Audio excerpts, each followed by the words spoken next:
Hey everybody, Thomas Joseph here, and today I'm super excited to share with you a recipe for delicious crab cakes. Now, oftentimes when you're at home and you're trying to make crab cakes, you end up with something like this, a really dense crab cake that's more cake than crab. Well, today I'm gonna share with you a foolproof recipe that has loads of sweet crab meat in it with just a little bit of binder to keep it together in one piece. So let's get started.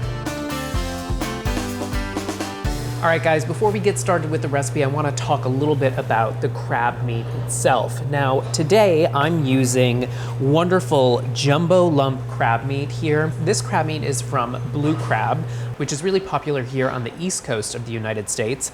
But some people, if you're out on the West Coast, you might have access to Dungeness crab, which also has really great lump crab meat that you can use in a crab cake. Now, crab cakes are probably the most popular in the Atlantic area, Maryland, Virginia, and a true Maryland crab cake has a lot of crab meat in it with not so many fillers. And if you can get this really fresh, sweet lump crab meat from your local fish shop, really try to do it. Now, it's kind of best to get the freshest meat as possible, but oftentimes you might be presented with pasteurized crab meat, which isn't necessarily ideal because what happens is the crab is kind of cooked within the can or the container that it's in, and so it has a slightly different flavor and not so great of a texture. So if you can get fresh, that should be your first choice. The one thing that you want to make sure when you're buying crab meat is that it doesn't have any sort of fishy smell.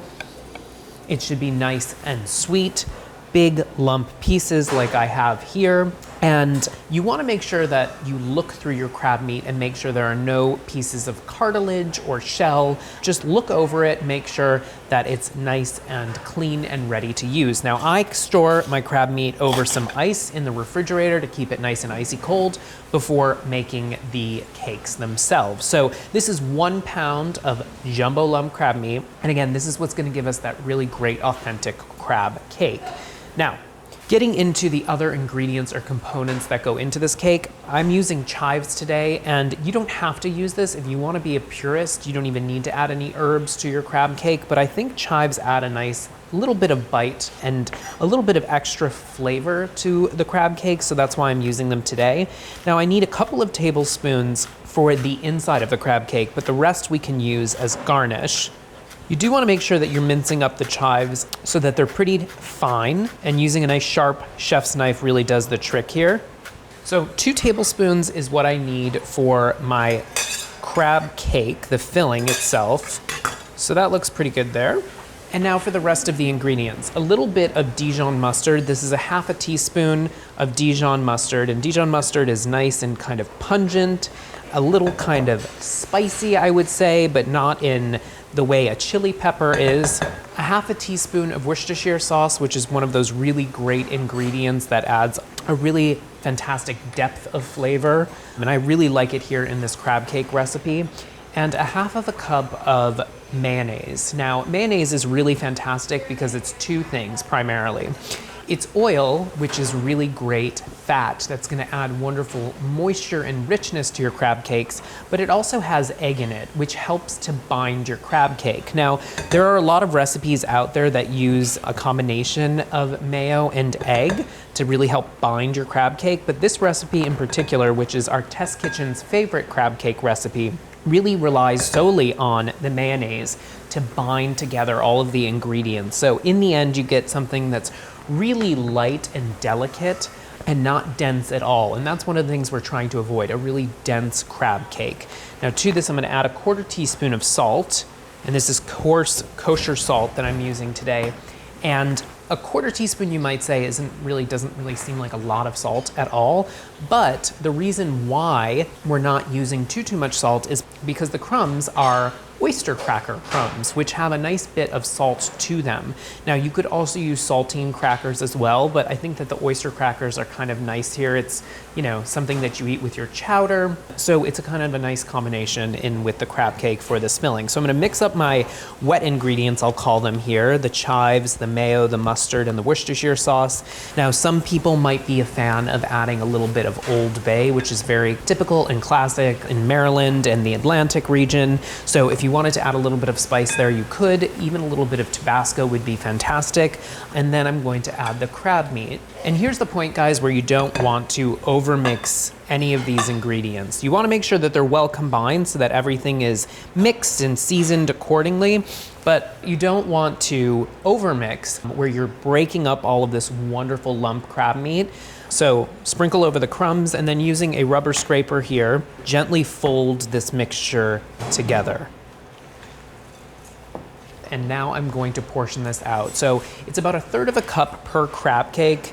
And you guys know me, I love to use these ice cream scoops with the lever release here. And this is it's a little over 1/3 cup. So I'm gonna do a nice kind of flat, evened off measure of my crab cake mixture. And I'm gonna go right onto a parchment lined baking sheet.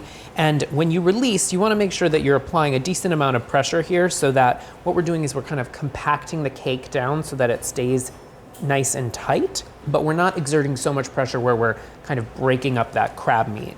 So just like that. So this makes about 6 to 8 crab cakes.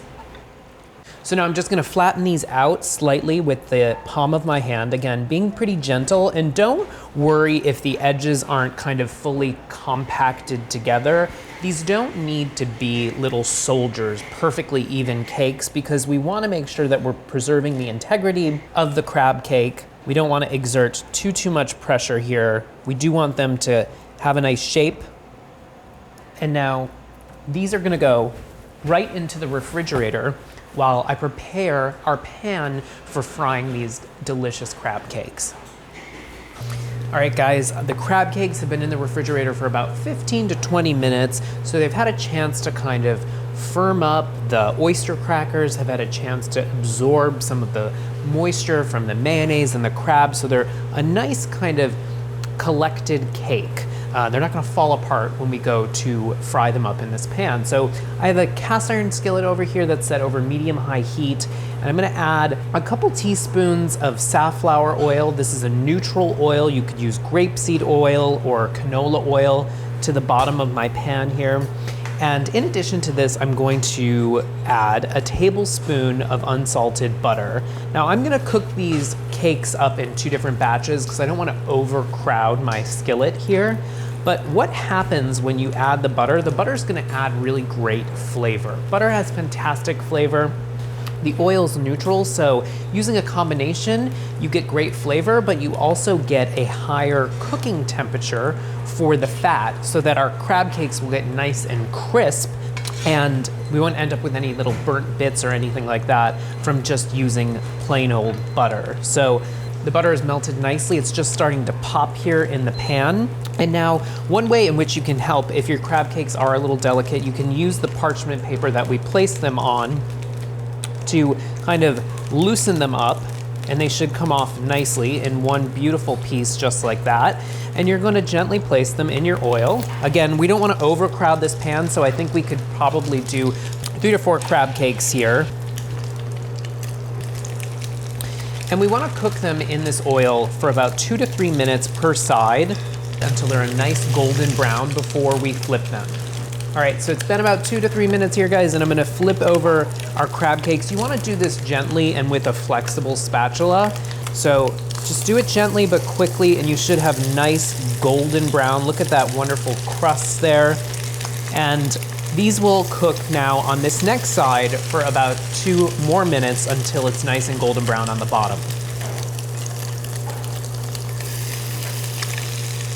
All right, it's been another 2 minutes, and our crab cakes here look fantastic. Now, you could transfer these to a wire rack set over a rimmed baking sheet and put these in a low oven while you finish frying off the rest of your crab cakes, but I can't wait, so I'm gonna serve these guys up. Now, these crab cakes are so full of sweet, delectable crab meat that you really don't need anything to serve this with.